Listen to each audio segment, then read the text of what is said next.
Bhavna, hi, Raghu doesn't have the link. He called on the WhatsApp group.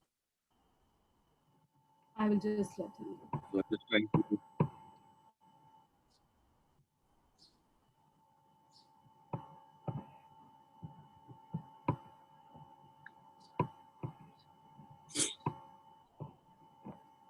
How are you feeling? Not in a great stage. You're not feeling very good. Still got that cold and stuff. Here for all our sessions. I was telling someone else, you need to unmute yourself. I have absolutely no work to do at home. Sorry to the learned speaker, but this is entertainment for me. Oh, really? I was thinking, Dr. Nagesh, that we are doing such incredible work that You are doing that, okay? And this is a very interesting subject. Yes. And so the only thing is that the identity on this is my wife's name. I can't change it, but because this is her computer, my son got it for her years ago, and her name comes on. Yeah. Anyway, Yeah. It's lovely to see you participate in every session as much as thank you. Jagriti and Pranabda and so many others who keep coming back. So I would like to tell myself that we are doing a good job. So irrespective of whether or not you have time. No, I was just joking. It's I would certainly not attend unless I found it interesting. So wonderful. And thank you for being here today. And I would like to welcome you to our 10th webinar on compassionate caring. And it is my absolute pleasure and delight and to have Raghu here with us today. Raghu has literally guided me and walked the path to the creation of Caregiver Sathi. So I am so happy that we have reached this point. And it's good to have you here today, Raghu. And for an understanding of a topic and a subject like grief, that we are perhaps all of us experiencing in some form or the other. And there are some perspectives and understanding of grief in multiple frames, whether it is the Eastern or the Western frames. And there is an understanding or an approach to grief that has become a part of our lives. And I have been so keen to explore this idea of grief, which many caregivers um, endure and are perhaps unable to express very often because they are still dealing with the emotional turmoil of long term care and the possibility of losing a loved one or a deteriorating loved one, which can be quite hard. And I know that from personal experience that I found it very hard to even encounter my grief when my father was very unwell. What would grief mean if we were to use the lens of the Yoga Sutras is something that has been a question for me. And I hope that in our dialogue today, we can explore this, not just for ourselves, but as us as caregivers and most often as well-wishers of caregivers. And before we jump into the topic, I am going to take a little while for the new entrants who have come in to this webinar for the first time to talk to them about Caregiver Sathi. What is Caregiver Sathi? Caregiver Sathi is a baby organization, a startup that is attempting to create an ecosystem of well-being and healing for primary caregivers. It is interesting that caregiving is deeply embedded in our familial roles, but we do not see it as distinct or as something that we need to learn, explore, or do something about. It has become an increasing challenge in the recent years with nuclear families and fragmenting communities. And therefore, family caregivers of those navigating terminal illness or chronic or any other life-limiting conditions have fairly unique challenges, and we would like to support them through their caregiving journeys and hopefully beyond. What do we wish to do? We wish to create an environment of well-being by empowering the caregiver and helping both the caregiver and the care receiver lead full lives. You will notice that our focus is on leading full lives and that which we have control on, or that which we can live, as opposed to the challenge or the encounter of cure for certain medical conditions which we may not have any control on. How do we do this? We do this through technology-enabled systems. However, the emphasis is on human connection. We have awareness programs, both online and offline. We run a helpline. We run support groups, which are healing circles, and are looking at the social media platforms to increase the awareness. It is our most research highlighted that many people do not see themselves as caregivers, especially in India. If we were to run, I get many calls, as much as one this morning, which said, can you help me hire someone for 24 hours? What will be the cost? Because your name is Caregiver Saki, so you must be providing caregivers.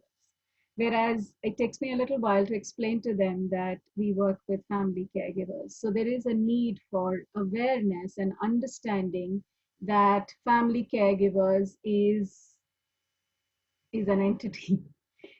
60 to 80% of them are women, and we hold certain stereotypes about women in terms of multitasking and self-sacrificing, etc., which makes it far more challenging for family caregivers to seek help, learn skills, because you're just expected to know what to do because you're a woman and you are expected to provide care, etc. So there's a big challenge that we have in terms of awareness and understanding and appreciation of caregiving and caregivers.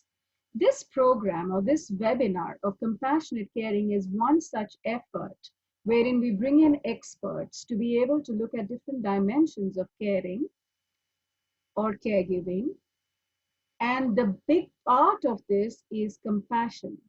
Compassion is not just for the person that you're looking after, but also the person who's involved in caregiving. So it is compassion for self as well as the person who is being looked after.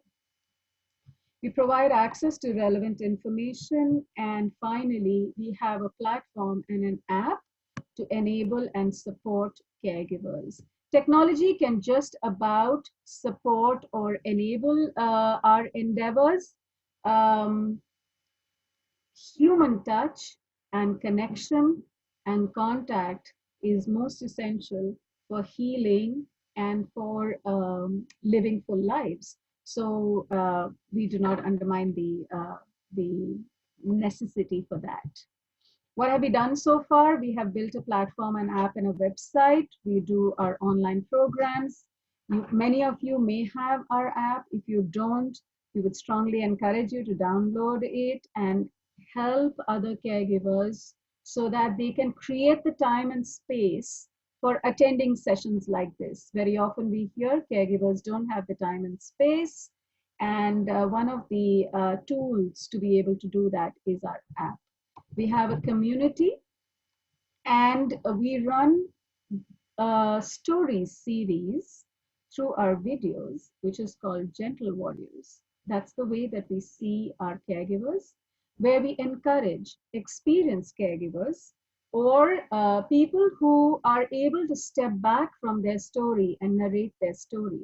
Because telling one's story is healing, and it is very comforting, not just for the caregiver, but even the listener. There are many who are active in caregiving, and when they listen to other caregiver stories, which up until now have been fairly invisible, when they listen to caregiving stories, they find resonance, comfort, and an ability, perhaps an inspiration to continue on the caregiving journey. So if you know of people or you yourself would like to share your caregiving story, then we would love to record your story and feature you in our Gentle Warriors series. Compassionate caring is a perspective on caring with compassion as told to us through experts. One of those sessions is here today. Coaching for caregivers. There is nothing to say that just because you have a caregiving responsibility, which will often fall in your lap unannounced and unprepared, that you need to be well equipped to handle your caregiving roles. So you may need one-on-one coaching to be able to grapple with the turmoil of emotions and yet the pragmatic demands of caregiving. So you could sign up for the caregiving coaching where we walk the path along with you. Family counseling, because caregiving is not just the mandate of the primary caregiver, it impacts the entire family, sometimes generations. So it is important for the entire family to recognize their role, the impact, and be able to sometimes have crucial conversations, which can be achieved through family counseling. And finally, we have a respite care program through volunteers. So those of you who may want to contribute and participate in our endeavor could do so through our volunteer program. You could participate in the support group or healing circles, share your caregiving story, help us spread the word, participate in social media, volunteer, help us by raising funds or donating to us. We are an entirely donation-led organization. We also have an internship program, and we are looking for referrals for partners, hospitals, and other organizations where we can spread this word. So your contribution can come in many forms. And we hope that you will be inspired to join us. We have a framework in which we look at the overall well-being, and we look at compassionate caring as an understanding. So there are 7 elements of well-being, and in these, and a conversation with Raghu a couple of days ago, he pointed out to me gently, saying that let's look at them as aspects and not as elements. And that's the conversation we will have today. So consider them elements or aspects, something like maybe different facets of an individual's overall well-being. So physiological, financial, legal, psychological, spiritual, social, life and work purpose, and creative expression are 7 elements that we work with. We often design our compassionate caring series around some of these elements or aspects so that caregivers and well-wishers of caregivers can enable their well-being, because sometimes caregiving journeys can be fairly long, and stress is caused by the imbalance in well-being, and unaddressed chronic stress leads to mental health issues, and resilience can be built through practices of mind, body, and soul. With that, it is my pleasure to introduce to you my mentor, Raghu Anantnarayan. Welcome, Raghu. Please unmute yourself. This will not do justice to who Raghu is, but it's a description all the same. Raghu is a postgraduate in engineering from IIT Madras, has delved deeply into yoga and behavioral sciences to develop a unique approach of personal unfolding and organizational transformation. He has devoted almost 4 decades to transforming organization cultures across spectrum of grassroots developmental organizations to modern industrial organizations. He's developed a unique methodology called the Totally Aligned Organization and a model called Tensegrity Mandala that brings together his understanding of yoga, human processes, and manufacturing systems. It's quite an intersection. It has helped me personally as well as professionally. He has pioneered the use of vernacular theater and Mahabharata in experiential learning.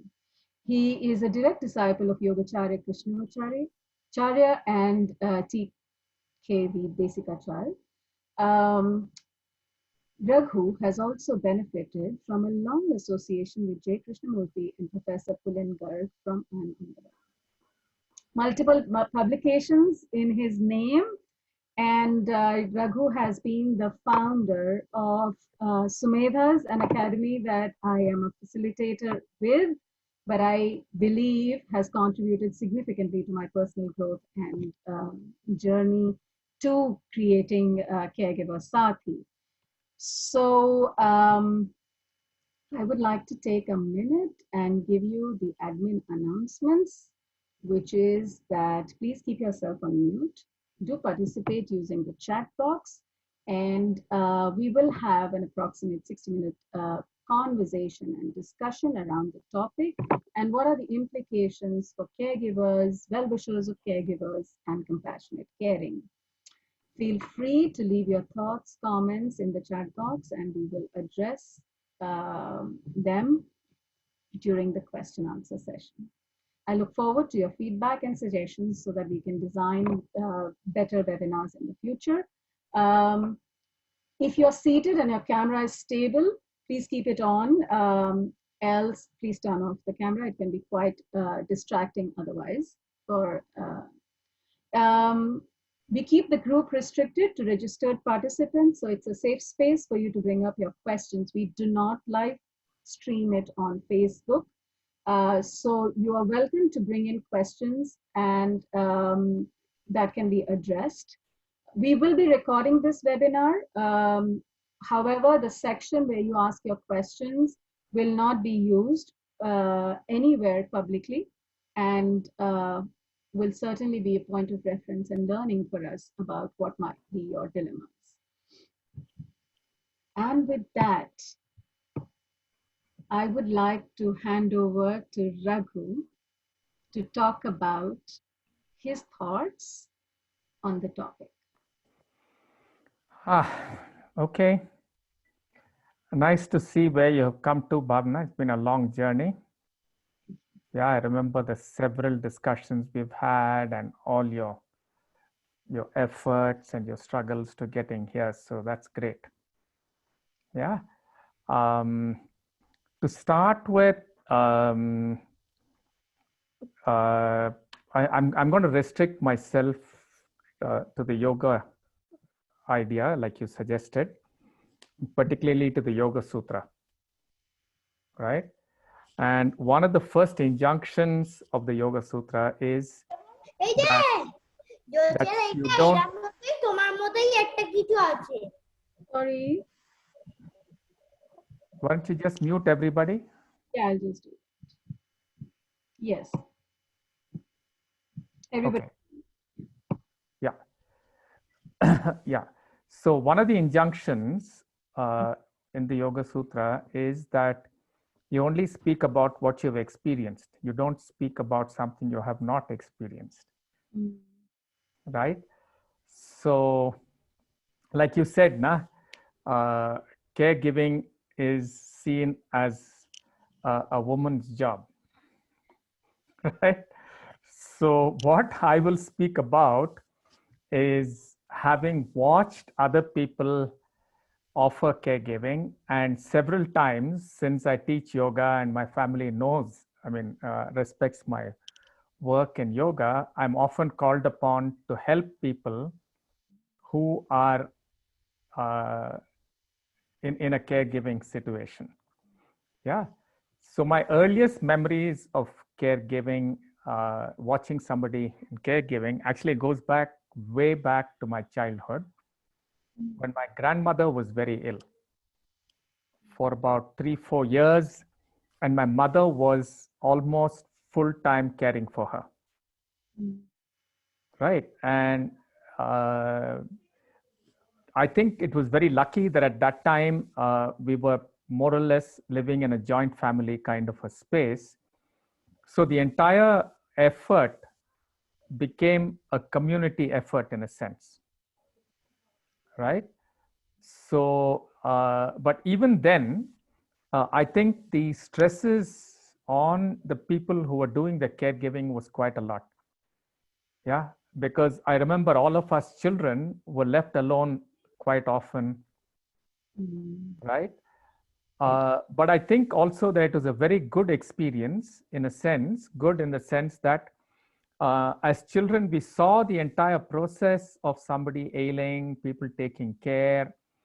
And, you know, when she passed away or whatever, while there was a lot of grief on the whole, I don't think the family went through the usual, the Kubler-Ross famous thing of, denial and anger or whatever, right? Because I think this is a very important aspect. We'll come back to it, that there was a sense of accepting what was happening, right? And also a kind of a community process that was there to help all my aunts, 2, 3 of them who took charge apart from my mother, to go through this experience,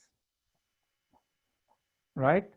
And then the next experience was when my grandfather was passing away on my mother's side. Yeah. And he was ill for a long time.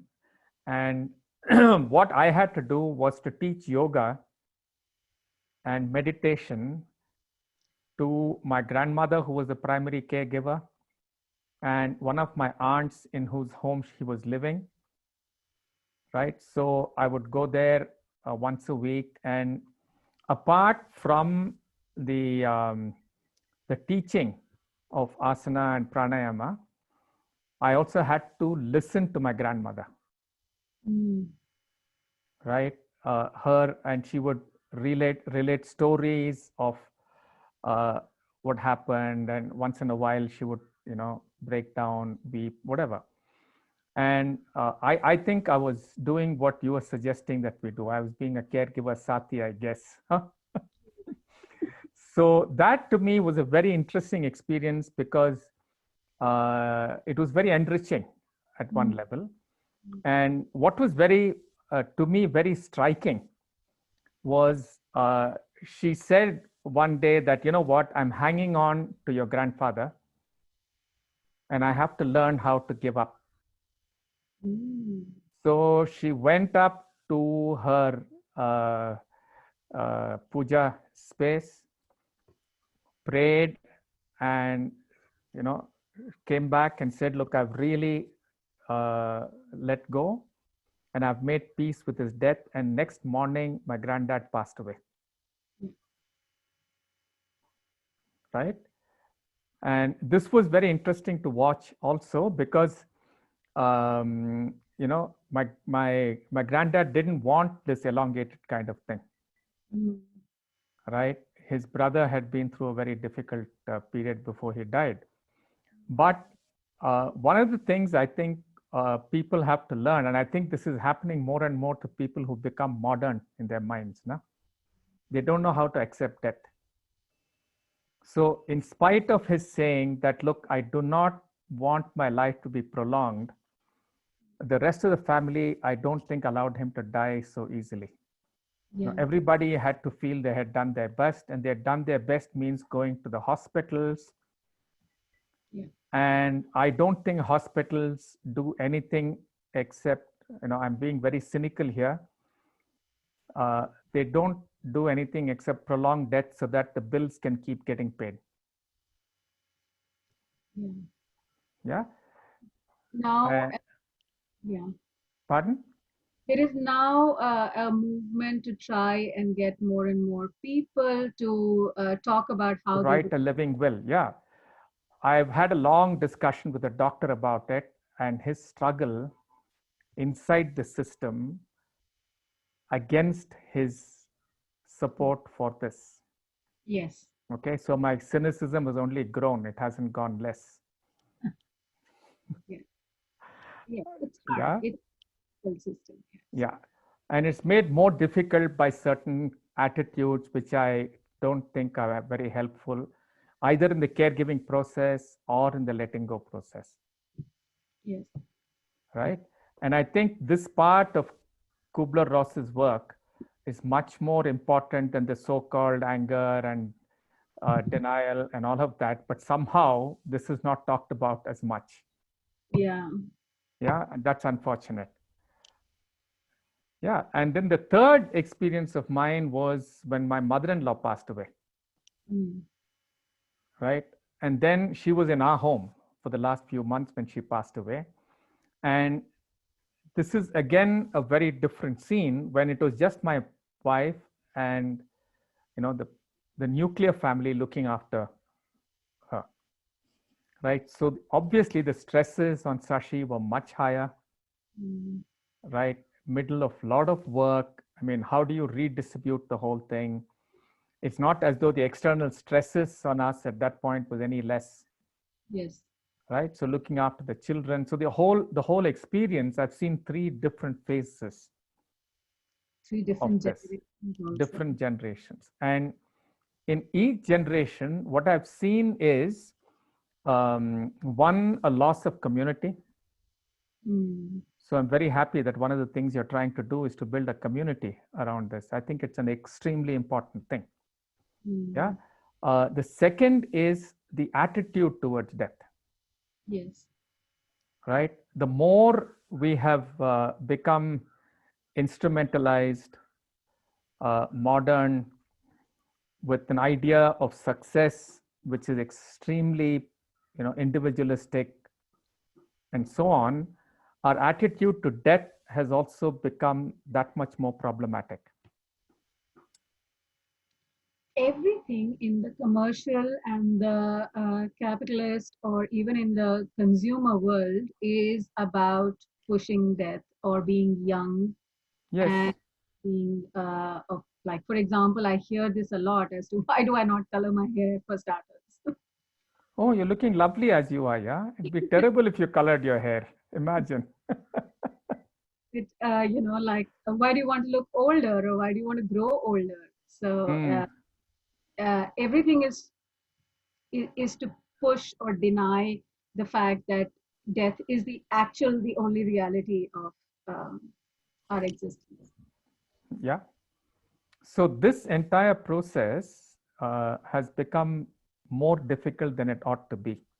Mm. And what it serves, obviously, is your commercial interests and so on. Yes. Yeah. I mean, unless we can So- drive insecurity and fear, how can we make money? That's right. Yeah. Yeah. And unfortunately, we ought to be a culture that does not fear death, Mm. but it is creeping in. Yeah, because the attitude to death, the acceptance of change, the acceptance of emerging reality as it is, which I saw in the earlier generations, is Yes. not there anymore. And there is some, I think, mistaken idea of fighting the inevitable. And there's a lot of importance given to this idea of fighting the inevitable. Yes. Right? Right And- now, people who win over, for example, COVID, which is going on, are called warriors. Mm, And you are called survivors or warriors or successful if you have been able to beat cancer, for example. Whereas, if you have the idea of being a winner is about having lived a full life, not necessarily about having succumbed to a condition. mm. But the strange thing is that most of cancer research, tells you that the more you fight it, the less successful you're going to be in fighting it.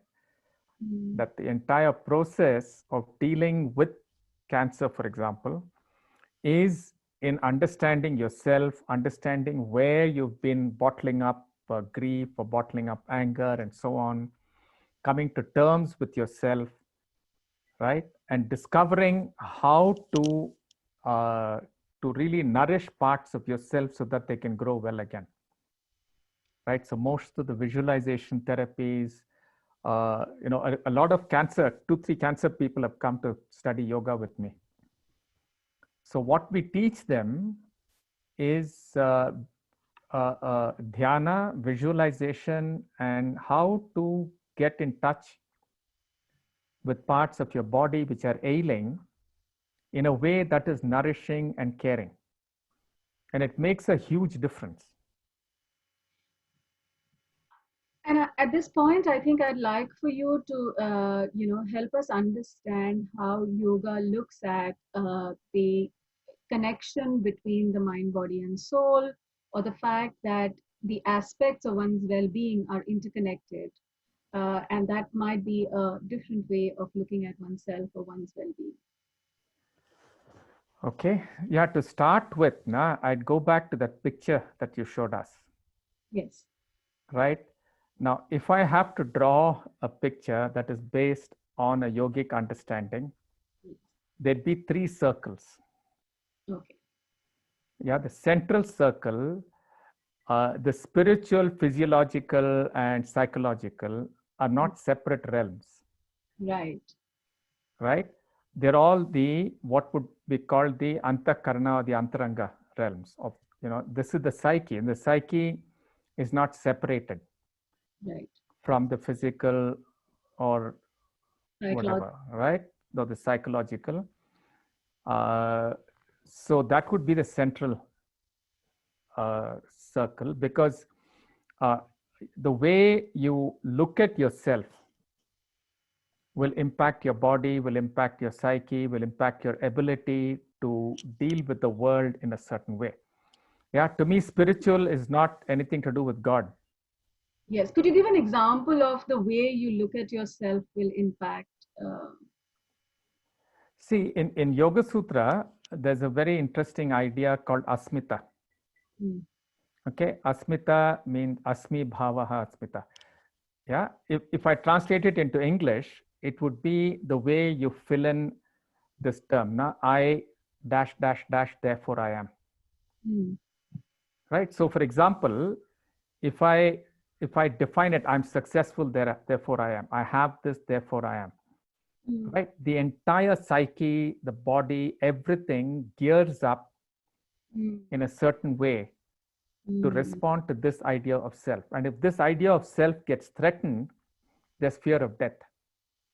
Right? Because the idea of self is so static also. Yeah. And it's stuck to external elements. It's stuck to things that are static in your mind, whereas life is dynamic. Right? So you're all the time trying to create a static entity out of something that is fundamentally a dynamic entity, including yourself. I'm a dynamic entity. But then I try to create a static reality out of it. So that tension will impact the entire system, right? And what happens then is, there's a whole pranic theory about it, right? Prana means something that is new, energetic, living, and new. I go and take this living energy of mine and lock it up and invest it in something that is past. So I'm putting it into a decaying space. So depending on which part of my body I take it out of, those parts of my body will get diseased. Okay. And there's a lot of theory about how we do this, but this is what we do with our inner faculties. Right? Instead of making all the energy of life available to deal with the here and now, I sideline it somewhere. Right. Okay, so depending on what I've done with this, my body will be ill, my energies will be low, my thoughts will be different, my feeling tones will be different, my posture, my body posture will change, everything changes. So that's at the center.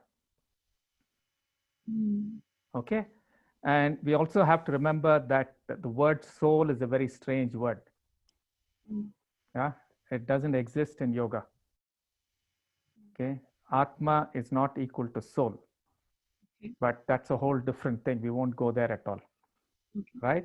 So the second circle would be what you have put down as social, right? Work and so on, right? And legal, which is interfaith. And the third would be the legal and all of that, right? And depending upon how much of my idea of myself is invested in each of these, I will Mm, feel greater or lesser stress in each of them, right. or because of each of them. And if I do not nurture the center, Mm, right, I cannot deal with any of the others. right. Um, now that you have explained to us, I was wondering, can we just run a poll in our audience today to get a sense of how familiar they are with yoga?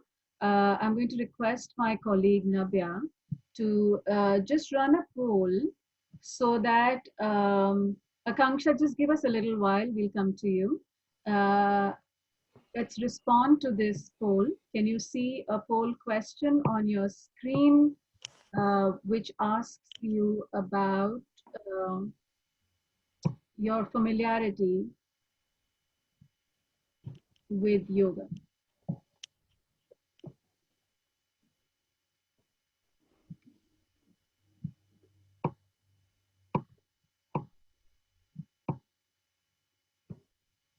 Raghu, can you see a poll question? I can see a poll question. Am I supposed to answer it also? Yeah, how familiar are you with yoga? The first question is not about familiarity with yoga. It is who are you, caregiver, well-wisher, that one. Correct. Yes, so please also indicate how you relate with your caregiving and caregiver responsibilities so that we know how much of an active caregiver you are. And the second question is about your relationship.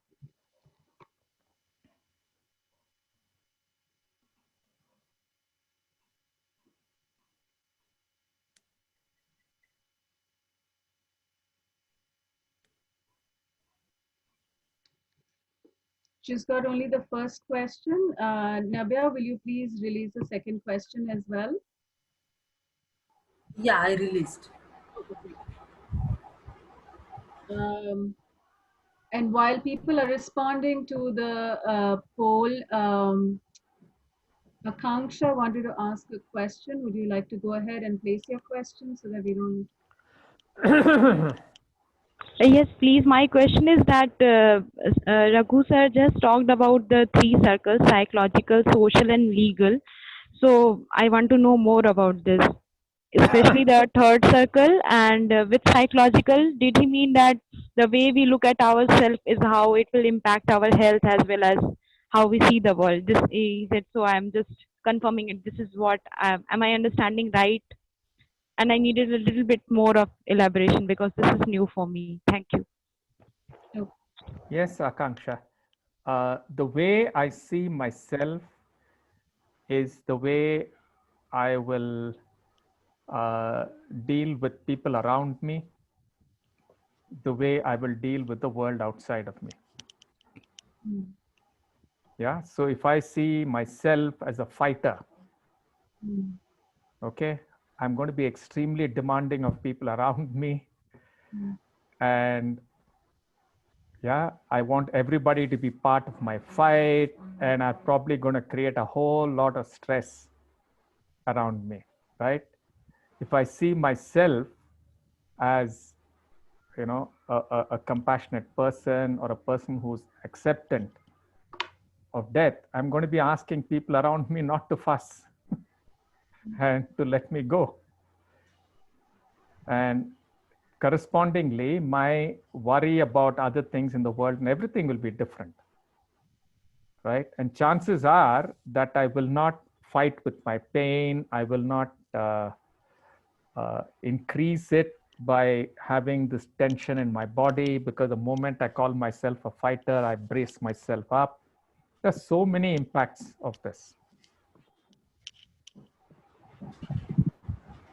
And I think what Raghu said was that when I had shown that image of 7 elements of well-being, he is saying that if I were to graphically represent that from a yoga frame of mind, I would represent it in these 3 circles. Was that clear for you? Yes, thank you. Yeah. Okay. So, Raghu, there's a point that what do you mean that fighters are that way? What about fighters who are compassionate? What does that mean?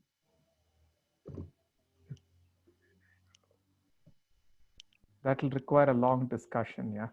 It depends on whether you're fighting for or whether you're fighting against. Yes. Yeah. Do you have a conviction?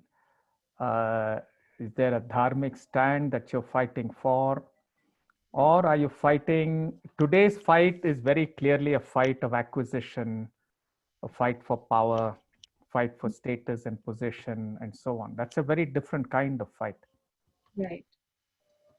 It's an I al- extractive stance vis-a-vis the world. Yes. And perhaps we don't have a singular static way of looking at ourselves as well. We might see ourselves as nuanced, and it might vary by the situation we're in. Like, so for example, Of you might course, of course. be Yeah, compassionate warrior. yeah, yeah. In Indian mythology, in Mahabharata, you have 5 completely different kind of warriors. Right. Each of them equally brave, each of them equally capable, Yes. but who are very different. Nakula is the completely caring person, Right. right? And Arjuna is a dancer. He loves music and he loves art.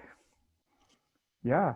Unfortunately, the current idea of warrior is Bhima, Yes. and that too a Rambo type of Bhima. Right. Or let's say what are those Avengers? Oops. I don't know anything about the Avengers. There's a certain quality of warrior in that. Yeah, Coming yeah. coming back to the frame of, so therefore, if our well-being is a function of how we understand ourselves, how does that impact our understanding of grief that can accompany long-term care, illness, and our relationship with the world?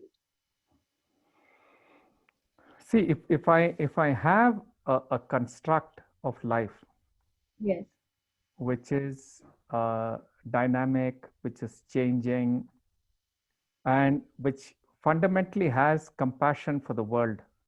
yes, Yeah, it's built on compassion for the world. When changes come, I don't fight the change. Right? So if I go back to Kubler-Ross's thing, I will not have a huge problem before accepting a fact and discovering how to respond to it. Right? You go through denial and anger and all of that. No? If you don't learn how to accept life as it is, right? And one of the fundamental tenets of yoga is what is called Satvadam and Parinamavadam. Satvadam means whatever is happening today is true. Right. You don't go about questioning it. Parinamavadam means it is capable of change. Right? And what yoga says is the more I bring forth compassion, the more I bring forth love, the power to change things in a direction that is more and more dharmic, which is more and more meaningful, is much higher than trying to impose my will upon the context. Right? You don't create change by imposing your will upon the context. Yeah, you create change by flowing with it, and there's a certain kind of love, bhakti, which if you bring in, will create changes.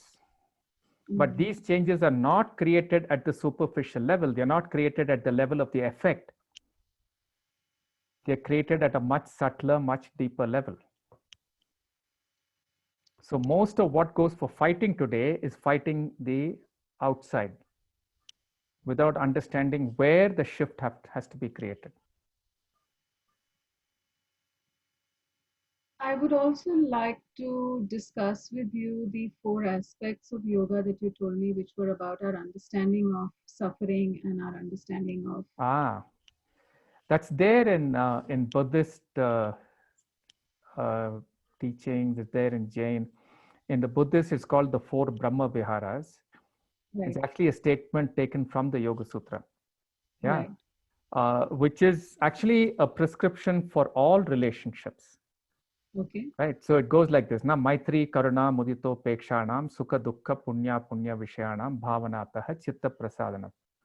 Okay. Chitta Prasadana means what enables you to have a quiet, calm mind. Mm. Because all healing takes place only if your mind is quiet and calm. The Okay. closer your mind is to deep sleep, the more healing will happen in the mind. The further away it is from quiet, deep sleep, the less the healing. Right. Yeah? So how do you acquire such a mind? First is Karuna. Mm. Yeah. Maitri. Mudita. Yeah. Mm. Yeah. I'll explain all that. So Maitri is towards people who are happy. If there's a happy situation, Mm. if the other person is in Sukha, Mm. right, you relate with them through Maitri. Right. If the other person is in Dukkha, you relate to them through Karuna. Okay. Right. So in the caregiving context, you have to understand both, because I've seen, for example, my mother-in-law or whatever, there are many points of time when they're actually happy. They're not morose and suffering all the time. There are times when they're happy, they want to talk about happy things. Right. And if we don't respond to them at that point of time with a happiness about who they are and what is happening to them, Right. it doesn't help, right? So Maitri, Karuna. Mudita means if the other person is doing something that is positive, Mm. you are joyous about it. And if the other person does something negative, right, you learn how to have equanimity. Right? Now, in a caregiving situation, there are times when people who are ill Mm. are, in a sense, self-destructive. Yes. They get very angry with what is happening, they can't handle it, and so on. And if I get angry with them at that point, it doesn't help at all. I have to learn how to have an equanimity, Right. right? Because I cannot have a relationship with this person which is fighting, which is antagonistic, and so on. Right. Right? So these are the 4 Brahma Viharas, and it's a good thing to practice them long before you get into a caregiving situation.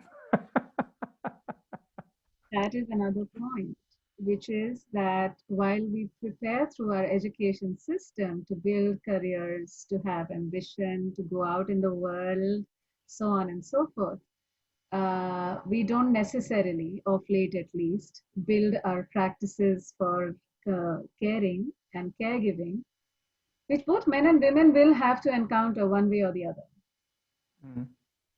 And I would like for you to talk to us about how to build the practices that can enable building equanimity or the ability to, respond in multiple ways in the situation. See, this is where my critique of the current context becomes important. Na? See, even in the Mahabharata, it's not something that's a modern thing. Right. The entire Mahabharata, if you look at it from one frame, it's the clash between a set of people who care for things. Mm. Standing up against a set of people who become instrumental about everything. Right. Instrumental with themselves, instrumental with everything around, right? So Duryodhana can use rules to bend it to his requirements. Right. He builds strength so that he can conquer, and so Right. on. So this idea of instrumentalizing oneself is at one end. Yeah, at the other end is care and nurturance for the self. And I think care and nurturance for the self ends up giving you much greater strength than the fighting. Right. Right? Now, if you are in the utilitarian frame, Right. you're never going to pay respect to your own body.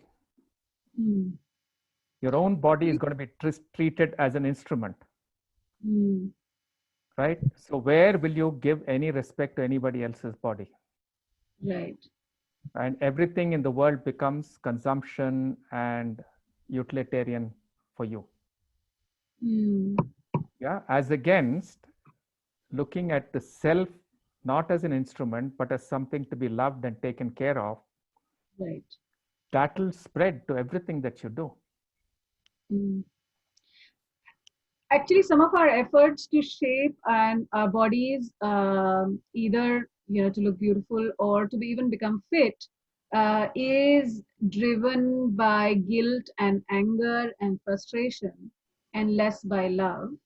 Yeah. Because I can relate with that. For example, I get very upset with the fact that I have put on so much weight, and there is a certain. It's hard for me to say, okay, I can do this compassionately. I would rather, like I so angry with myself for having put on so much weight. Yeah, but you're angry with yourself I would because like, it's coming in the way of something that you'd like to do. Yeah. So the body is not then your friend. Your psyche is not then your friend yes, to walk through something, but it becomes something to fight with. Yeah. And you're saying, how dare you're not there to fight for me and fight with me. And you're actually ending up in a fight with this part of yourself. right, Yeah. So then caregiving will become a chore, it will become a burden. right. It's interesting you should say that because there was recently a comment that was made that caregiving is, can be an act of love to oneself. Uh, there is somebody who's raising his hand. Simon, is that the way? I don't know the right way to pronounce your name. Would you like to ask your question? Yes, thank you. Let me just try and see if my video can put on or not. Yes.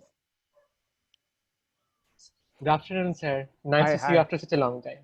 Good, good. Bolo bhai.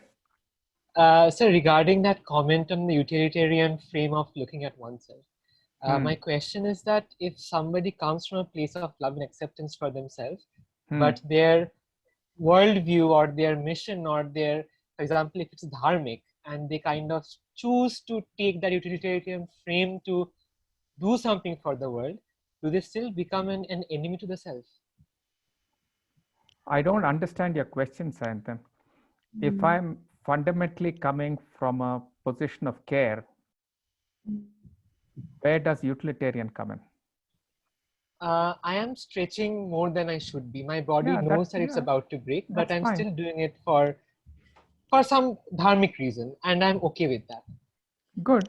Then where is it an instrument? Got it. I got my answer. Thank you.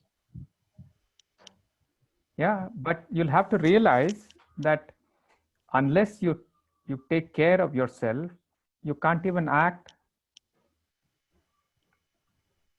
right? So what's the point killing myself for something, no? Right. Yeah, you may not want to kill the other, but why you want to kill yourself? Got it. Thank you, sir. So it's all about finding a balance between the two. Raghu, there's another question, which is that there's somebody in the audience who is suffering from a particular type of cancer. And I'm not getting into this description, is under treatment. However, is asking a question that which yoga is helpful for me? I thought you We would. don't look at, no, it's a huge thing, yeah. See, in our school of yoga, we don't look at it like allopathic, allopathic medicine and the idea of allopathic medicine has interfered with yogic thinking quite a bit in the recent times. Okay, so while certain asanas are more or less helpful in certain conditions, there is no one-to-one correspondence. Yeah, I also happen to be a biomedical engineer. So the effects of yoga are through what is called the autonomic nervous system becoming more and more healthy, and therefore triggering off healing responses within. So it's not one particular yoga. And all that I can say, in a call like this is reach out to us we will design something that is specific to you, because it depends on a lot of things. It depends on your age, it depends on your condition, it depends on what your physical range of capabilities and movements are, what's the depth of your breath, what kind of food you're eating, right? It's a composite thing of all of that, right? And in our school, we never teach therapeutic yoga except one-to-one. There's no general prescription. That, you know, there isn't a set of things that anybody can do given. No, Yeah. no, there are set of things anybody can do, which in a call like this, I would say just do deep breathing. Right, which could be a starting point. And Yeah. I think coming to the whole point of building a certain practice, because caregiving often lands in your lap unannounced and you're often unprepared. So as we are going through life, it may be worth our while to build certain practices that build our mental, physical, and emotional resilience. What would your advice on those practices be? Very, very simple, Bhavna. Last, whatever, 50, 60 years or more, ever since this word stress became such a big word, Right. after discussing all kinds of things. Now, earlier they would discuss the physiology because that's what they understood more. So you talk about galvanic skin response, you talk about salivation response or heart rate and all of this. Nowadays, because science has progressed, they'll talk about neurological things and all of that. After discussing all that, you know, in a very, very erudite manner, they finally come down to 3 or 4 things. What are they?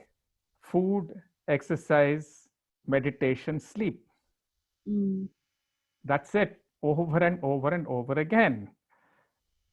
Yeah. Now, just because they have proven that meditation works by putting, you know, all these electrodes on a few meditators from Dalai Lama's group, yeah, has not advanced anything on the practice side, right? You can have neurological correlates, but finally you have to learn the practice. Practice is very simple: good food, proper exercise, meditative practices, and good sleep. Right. And if you don't treat yourself as an instrument of yourself, you'll know that these 4 are important, because the moment you deprive yourself of any of them, you're going to pay a price. Now, what happens typically when there is a life-threatening and chronic long-term illness, let's say a neurological condition or cancer or something that is, you know, life-threatening, there is an emotional whirlwind, and an active caregiver typically has many things to look at, from the genetics to the everyday. And what gets compromised in that is the self. Absolutely. So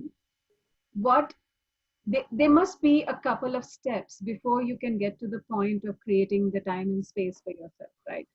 What would you advise some of the active caregivers who really struggle for time? You know, like very typically will come back and say, I have no time for yoga. I have no time to meditate. What do I do? No, see, there are a number of things that one can do, you know, like, for example, you don't sit for too long. You keep changing your posture, and that itself will bring your tiredness down. Drink enough water. Right? These are simple things that people forget. Yeah. Third, you can do slow breathing anytime. You're sitting next to the person, next to the bed, right? Just quieten, close your eyes, quieten your mind, and do slow breathing, and just watch your breathing. Yeah, there are some nice apps these days on Vipassana type of meditation. The 5-minute Vipassanas, 20-minute Vipassanas. Keep one of those, put it on, and they're very useful. Yes. Right? Make sure you're eating good food, and you're eating food at the right time, because this is something people tend to put off. Yes, especially the impact. Yeah. And the impact of not eating at the right time becomes a cumulative negative effect. You feel more tired, then you put off eating, and you get irritable. You're not drinking enough water, right? So eating the right food at the right time becomes critical. Yes. right? So all of these little things, na? And one of the people I know learned how to take cat naps, Hmm.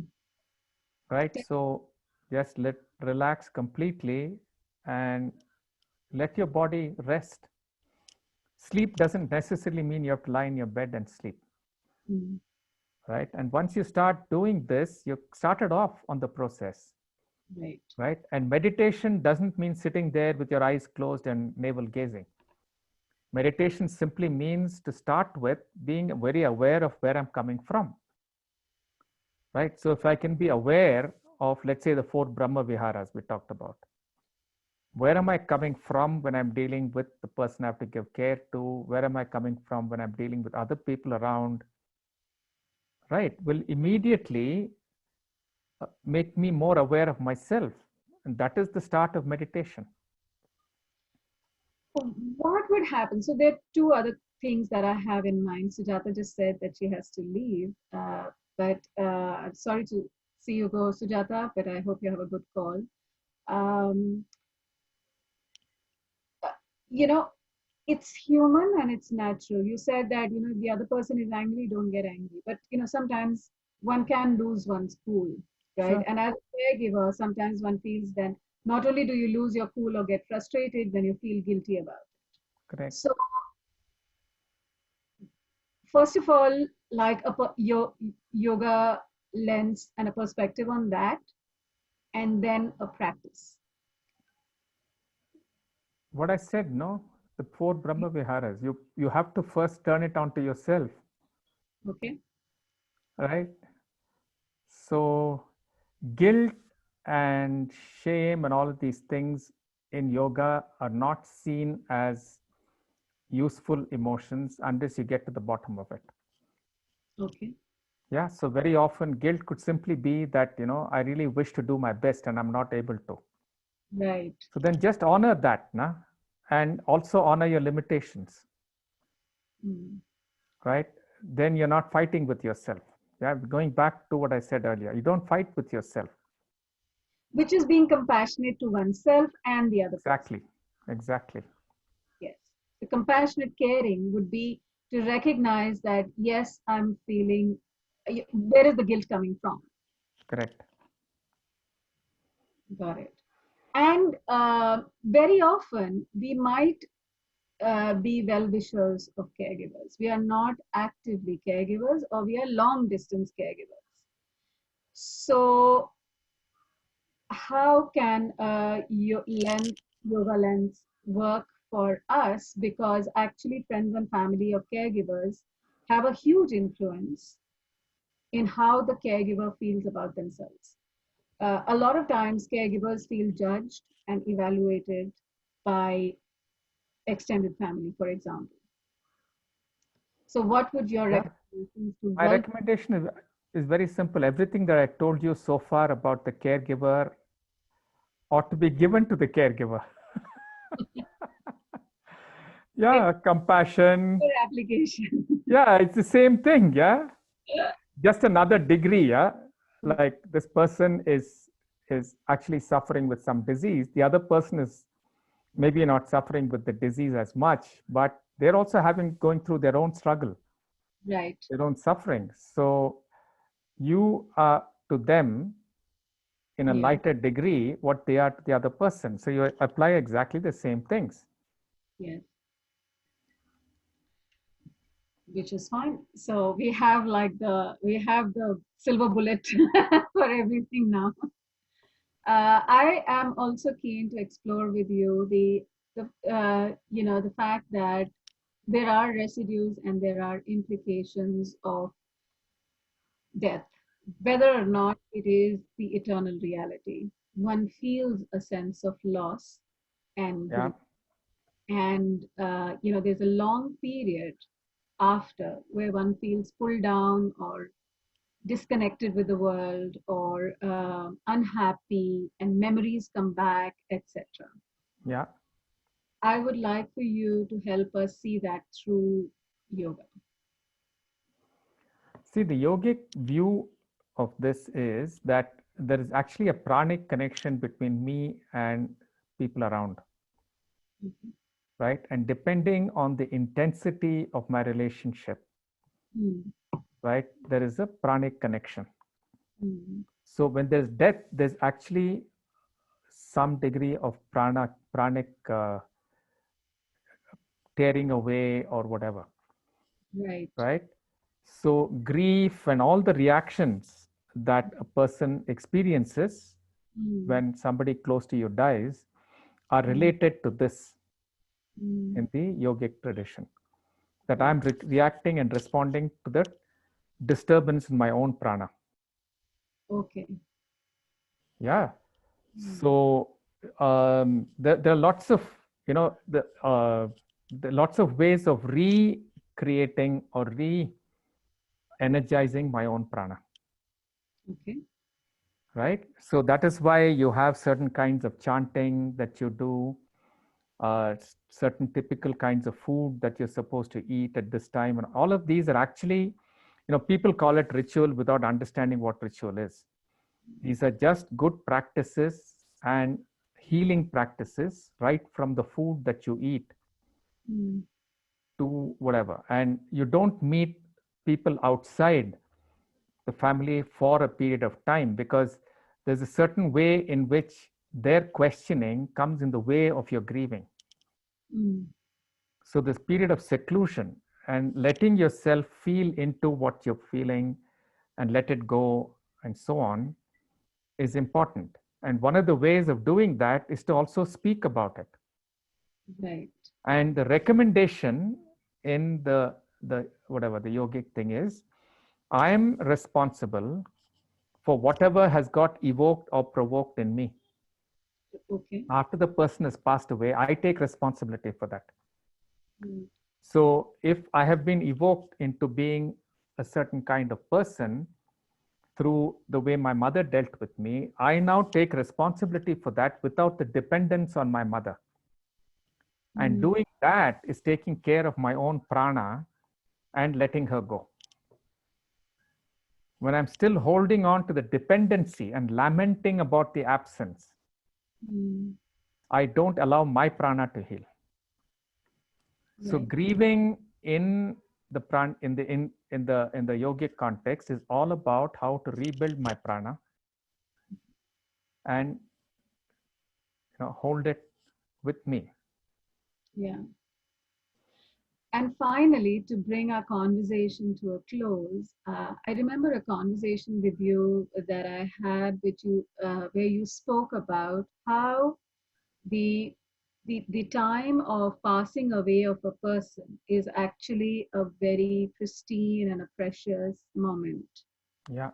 And that, so there are two parts to it. One is that we are in general not recognizing that moment of passing on and being with that person and that person who's making the transition.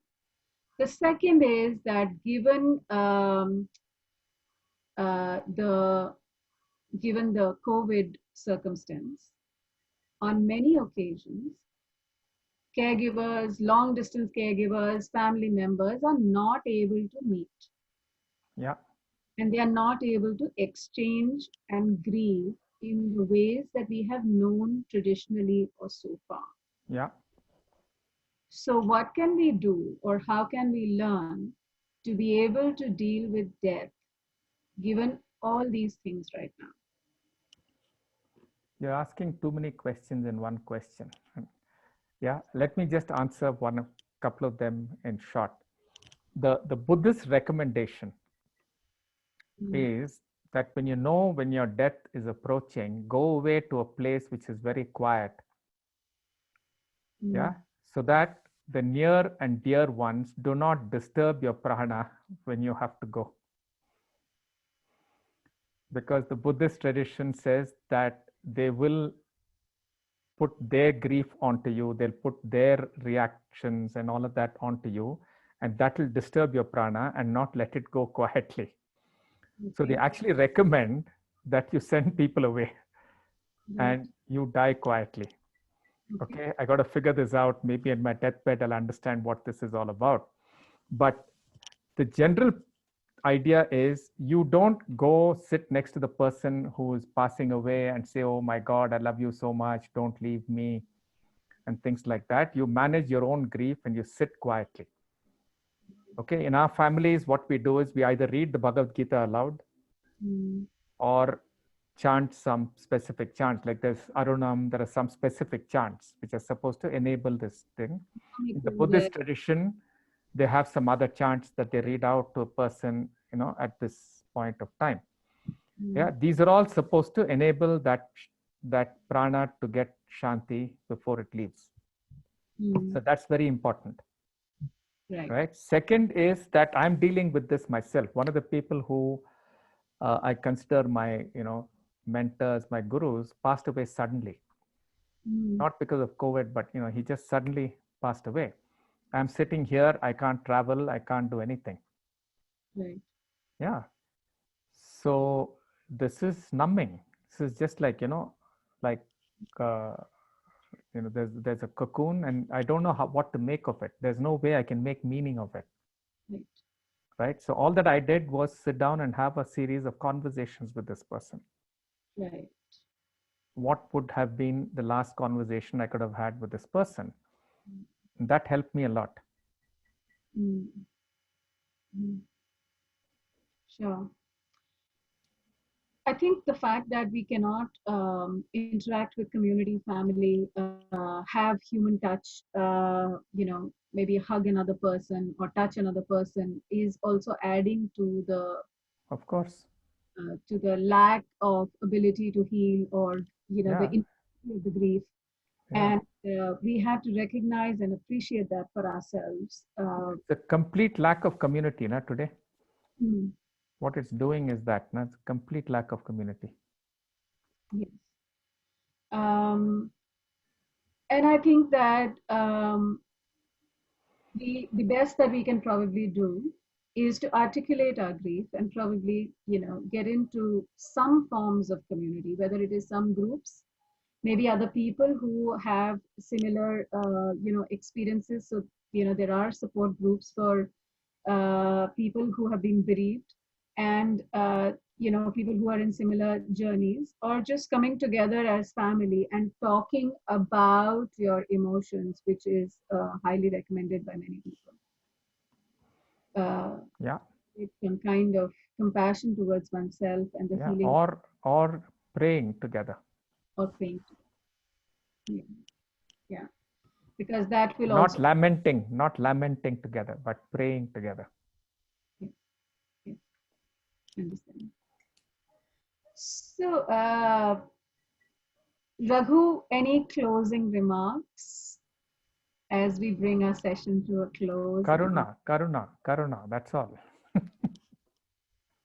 Karuna for the other, and Karuna for yourself, and Karuna for the world, and Karuna for all the poor people who are getting caught with instrumentalizing themselves.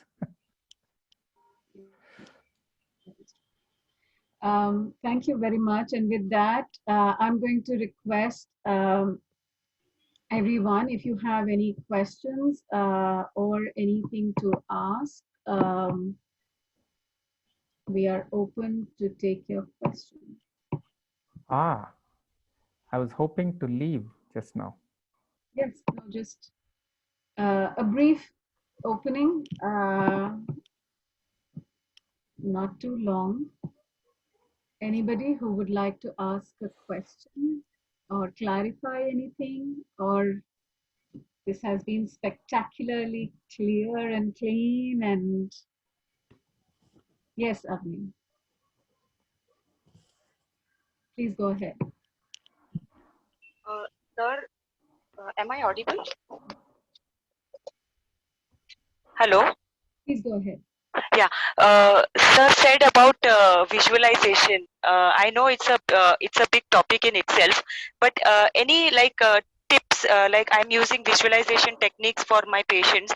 So any 1, 2, 3, 4 points in short, if you can just brief and help me with the. No, Avani, I wouldn't do that, especially because you're dealing with clients, dealing with other people. This 1, 2, 3, 4, 5 tips is something that I'm not with at all. These are Okay. not matters which can be dealt with like that through tips and tricks. Na? So if you're interested, we can teach you, but I will not give you any tips and tricks. The only tip I gave you was to listen to the Vipassana apps. Okay. Sir, how do I learn it? I mean, you said that if you are interested, I can teach you. So any I have a lot of students who are teaching, and Bhavna knows all about it. So okay. yeah.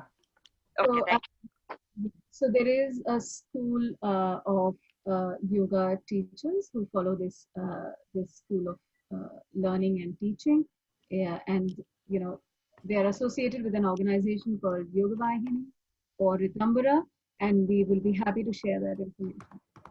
And I think there is merit in what Raghu is saying, because I think there is a certain personal journey that we have to go through before we can look at teaching or working with another person. I think your ability, your authenticity, etc., goes many notches up if you have done that work with yourself first. So maybe so that's the reason that Raghu is saying what he's saying. And making it a little bit of a formula will make it distant as well. So not recommended. Is that okay with you, Avni? Yeah, sure. Thank you so much. No problem. All right.